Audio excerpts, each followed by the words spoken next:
Hi guys, কেমন আছো তোমরা সবাই? তো আজকের ভিডিওটা হতে চলেছে একটা হন্টেড হাউসের বিষয়। আজ আমি রামপুরে এমন একটা রহস্য শোনাতে যাচ্ছি যা খুব ভয়ঙ্কর। আর তোমরা তো জানোই যে আমার চ্যানেলে এমন এমন ঘটনা আছে যা কল্পনার বাইরে। কিন্তু আজকের গল্পটা একদমই আলাদা। এটা শুধু একটা হন্টেড হাউস স্টোরি না, আবার শুধু এটা যে রাস্তার গল্প সেটাও না। এটা একটা এমন অভিশপ্ত সত্য যেটা মানুষের ভেতরে আবার ভয় জাগাতে পারে। তো গল্পটা শুরু করা যাক। তার আগে লাইক অ্যান্ড সাবস্ক্রাইবটা করে দাও। রামপুর জায়গাটা দিনে যতটাই শান্তি আর সুন্দর লাগে, রাতে ঠিক ততটাই অস্বাভাবিক হয়ে যায়। তো গল্পটা শুরু হয় অজয় আর শুভকে নিয়ে। ওরা ছোট থেকেই বেস্ট ফ্রেন্ড।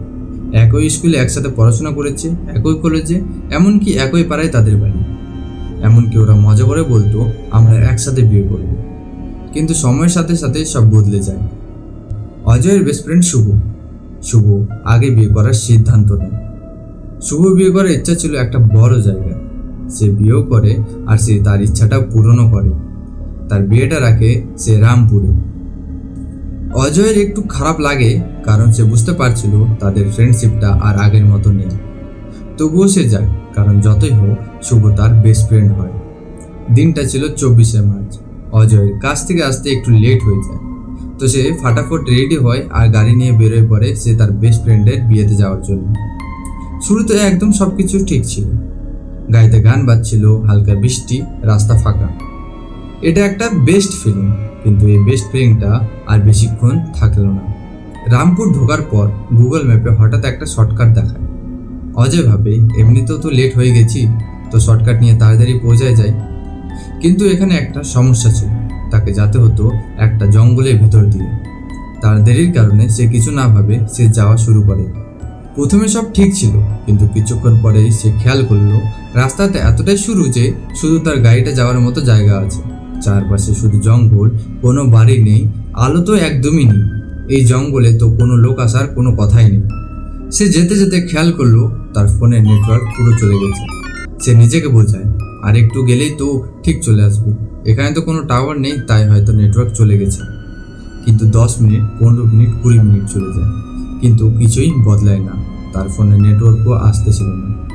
হঠাৎ সে একটা বোর্ড দেখতে পায়, রামপুর 16 কিলোমিটার। সে একটু শান্তি পায়। সেই বোর্ডটাকে পার করে এগিয়ে চলে যায়। কিন্তু কয়েক মিনিট পর আবার সেই একই বোর্ড, রামপুর 16 কিলোমিটার। এবার তার শরীরে ঠান্ডা হয়ে উঠল। সে ধীরে ধীরে গাড়ি থামায়। তার গাড়ির ইঞ্জিন অটোমেটিকলি বন্ধ হয়ে যায়। চারপাশে শুধু বৃষ্টির শব্দ আর তার নিজের হার্টবিটের শব্দ। অজয় তখন কনফিউজ হয়ে যায়। তার মাথায় একটাই কথা ঘুরতেছিল, সে কি একই জায়গায় ঘুরে ঘুরে আসছে? সে তখন আবার বের হয়ে পড়ে সেখান থেকে। তখনই সে সামনে একটা মেয়ে দেখতে পায়, রাস্তার পাশে দাঁড়িয়ে আছে। পুরো শরীর তার ভিজে গেছে, মাথা নিচু করে দাঁড়িয়ে আছে, মুখটাও তার ঠিক দেখা যাচ্ছিল না। সে হাত দেখে গাড়িটাকে থামতে বলে। অজয় কিছুক্ষণ তাকিয়ে থাকে।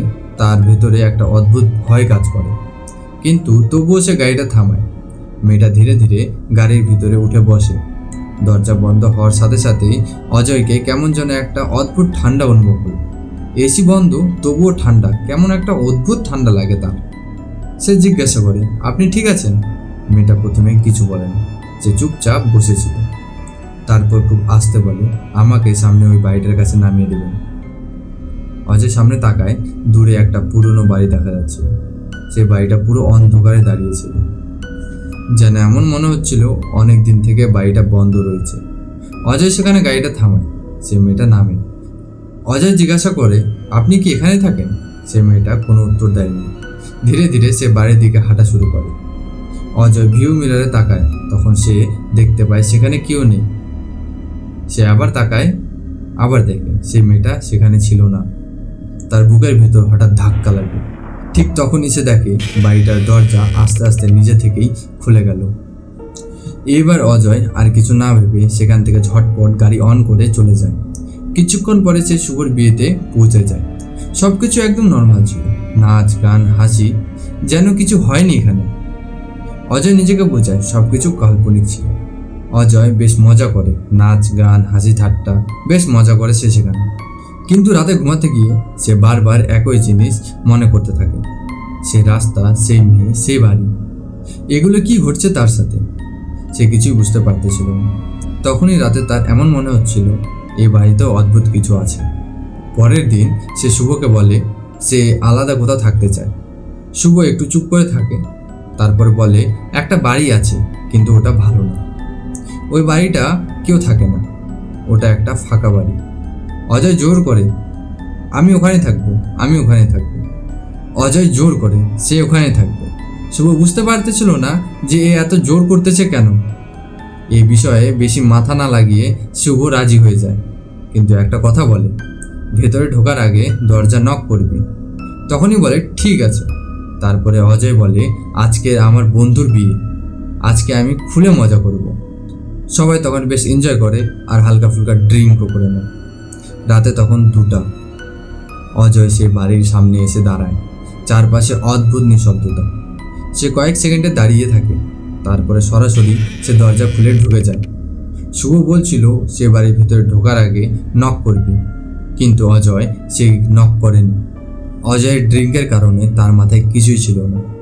ভেতরে ঢুকতেই একটা পুরনো স্যাঁতস্যাঁতা গন্ধ, ভাঙা সোফা, ধুলো অন্ধকার বাড়িটা দেখে মনে হচ্ছিল এই বাড়িটা একটা শখের বাড়ি, কারণ বাড়িটা এত সুন্দরভাবে ডেকোরেট করা ছিল যে কি বলা যায়।